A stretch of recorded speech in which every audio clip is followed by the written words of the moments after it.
শুভ সকাল বন্ধুরা। এই দেখো, এটা কি বলো তো? গায়ে রক্ত হওয়ার জিনিস। এটা হচ্ছে কুলেখাড়া।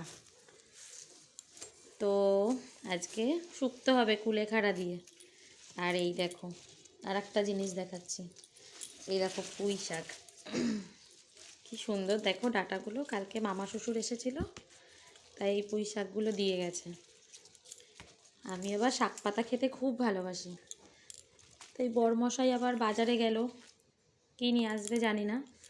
আমি পুঁই শাক সব শাক পাতাগুলো কেটে রেডি করে রাখি, আবার কী নিয়ে আসবে দেখা যাক। সকাল হলেই তো আমাদের চিন্তা হয়ে যায় কী রান্না হবে, তাই না? তো তোমরা আজকে কে কী রান্না করছো আমাকে একটু কমেন্টে জানিও। আর আমার এই ভিডিওগুলো তোমাদের যদি ভালো লেগে থাকে, ওটাও আমাকে একটু কমেন্টে জানিও। তোমরা যদি উৎসাহ দাও, আমি তো ভিডিও আরও সুন্দর সুন্দর বানাবো, তাই না? তো টাটা বন্ধুরা, সবাই ভালো থেকো, সুস্থ থেকো।